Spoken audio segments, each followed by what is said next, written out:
गुजरात में एक बिल्डर की सड़क बनवाने के लिए राधा कृष्ण का मंदिर गिरा दिया इन लोगों ने। कंक्लूड करिए ये बिल्डर्स की गुलामी कर... स्पीकर्स हैं, समय उसी हिसाब से आप देख लीजिए। धन्यवाद मान्यवर, आपने महंगाई जैसे महत्वपूर्ण मुद्दे पर मुझे अपनी बात कहने का मौका दिया। जिस महंगाई से पूरा देश कराह रहा है, मैं चंद लाइनों से अपनी बात शुरू करूंगा कि वो जिनके हाथ में हर वक्त छाले रहते हैं, वो जिनके हाथ में हर वक्त छाले रहते हैं, आबाद उन्हीं के दम पे महल वाले रहते हैं। ये देश जिनके हाथ में छाले हैं मान्यवर, उन्हीं के दम पर है, उन्हीं के दम पर है। लेकिन ये सरकार किसके लिए काम कर रही है? नौजवान कहता है नौकरी दे दो, सरकार कहती है पैसा नहीं है, अग्निवीर लेके 4 साल की नौकरी करो।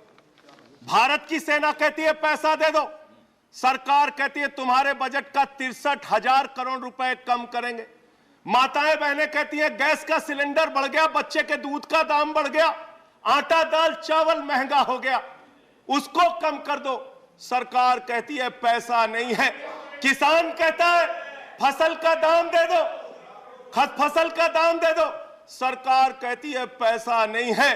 अरे बुजुर्ग कहते हैं हमारी रेल की तीर्थ यात्रा, उसकी रियायत क्यों कम कर दी, सरकार कहती है हमारे पास पैसा नहीं है। देश के लोग कहते हैं शिक्षा का बजट तो बढ़ा दो, सरकार कहती है 2% से ज्यादा बजट नहीं है। अरे स्वास्थ्य का बजट तो ठीक कर दो, मोदी जी, सरकार कहती है पैसा नहीं है। मानवर, ये पैसा गया कहां, किसके पास गया ये पैसा? अरे ये पैसा गया नरेंद्र मोदी जी के मित्रों के पास गया, मित्रों के पास गया। मैं आपको बताता हूं मान्यवर कहां गया। 20,000 करोड़ रुपए लेके नीरव मोदी मेहुल चौकसी भाग गया, 10,000 करोड़ रुपए लेके विजय माल्या भाग गया, 3,000 करोड़ रुपए लेके ललित मोदी भाग गया, 6,000 करोड़ लेके नितिन संदेशरा भाग गया। और ये मेरी जानकारी नहीं है, ये मेरी जानकारी नहीं मान्यवर, इस सरकार ने बताया पूंजीपतियों का 11 लाख करोड़ रुपए माफ किया। 11 लाख करोड़ रुपए आप जीरो लगाते लगाते थक जाएंगे मान्यवर, इतना पैसा इन्होंने पूंजीपतियों को माफ किया। और इस सरकार को एक सनक है, इस सरकार को एक सनक है, मोदी सरकार को एक सनक है, उसको ये सनक है हमको अपने मित्र को अमीर बनाना है, हमको अपने मित्र को अमीर बनाना है, हमको अपने मित्र को दुनिया का सबसे बड़ा अमीर बनाना है। और मालूम है मान्यवर उसको कितना कर्जा दिया इस सरकार ने? 2.5 लाख करोड़ रुपए, 2.5 लाख करोड़ रुपए मान्यवर, 2.5 लाख करोड़ रुपए। जीरो लगाते लगाते थक जाएंगे।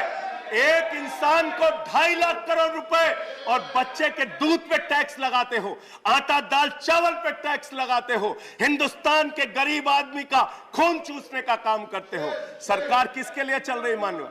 यह सरकार किसके लिए चल रही है? इसको ध्यान से हमें सोचना पड़ेगा। जब हम इसी सदन में किसान के काले कानून का विरोध कर रहे थे, हमें सस्पेंड करके बाहर कर दिया गया। 1 साल के बाद ये सरकार कहती है अब हमें होश आ गया, हमारी तपस्या में कमी रह गई, हम काला कानून वापस ले रहे हैं। क्यों भाई, 1 साल पहले कानून वापस ले लेते तो 750 किसानों को शहीद नहीं होना पड़ता। आज एक छोटी सी बच्ची, 6 साल की बच्ची ने प्रधानमंत्री को चिट्ठी लिखा है मान्यवर। उसने लिखा है मम्मी से जब पेंसिल मांगती हूं तो मम्मी मुझे मारती है, मम्मी जब पेंसिल मांगती हूं तो मम्मी मुझे मारती है। वो कीर्ति दुबे पूछ रही है मान्यवर मोदी जी कहां है, मोदी जी कहां है? मैं उस कीर्ति दुबे को बताना चाहता हूं मोदी जी की पूरी सरकार झारखंड में विधायकों की मंडी में व्यस्त है, विधायकों की मंडी में व्यस्त है, विधायक के खरीदने में लगे मान्यवर, विधायक खरीदने में लगे। ये पूंजीपतियों की सरकार चल रही है, पूंजीपतियों की गुलामी करने वाली सरकार चल रही है, जो इस देश के अंदर महंगाई बढ़ाने का काम करती है।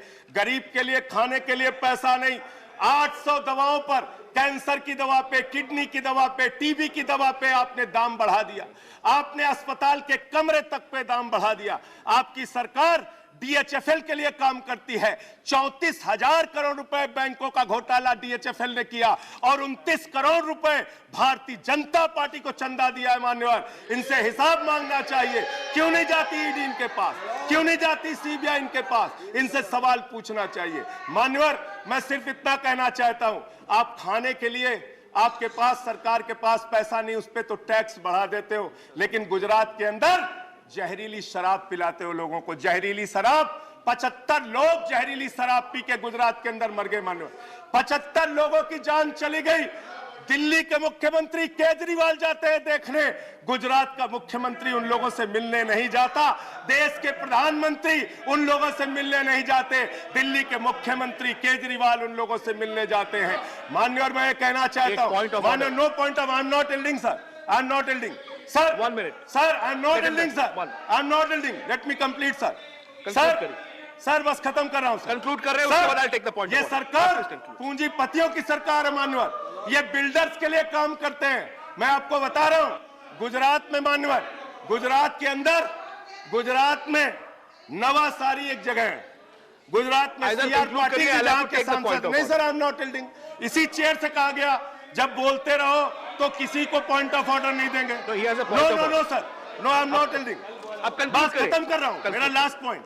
सर, ये सरकार पूंजीपतियों के लिए काम करती है। सरकार, एक बिल्डर गुजरात के अंदर सीआर पाटिल के इलाके में, उसके लिए रास्ता बनाने के लिए राधा कृष्ण का मंदिर गिरा दिया इन्होंने। Point of order, Radha Krishna का मंदिर गिरा दिया। Point of order, 1100 please, 1 second, 1 second, under which rule, 1 second, 1 second, 1 second, sir, ये point of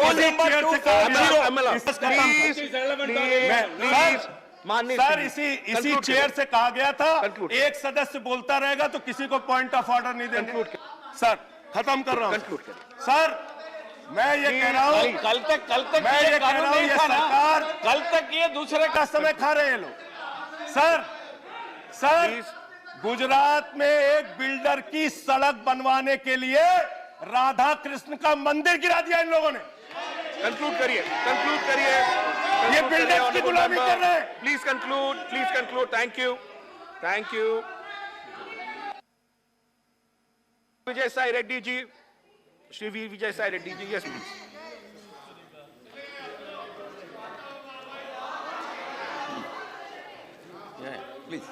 Please. Thank you, Vice Chairman, sir. Some of the members, honorable members of this House, quoting wholesale price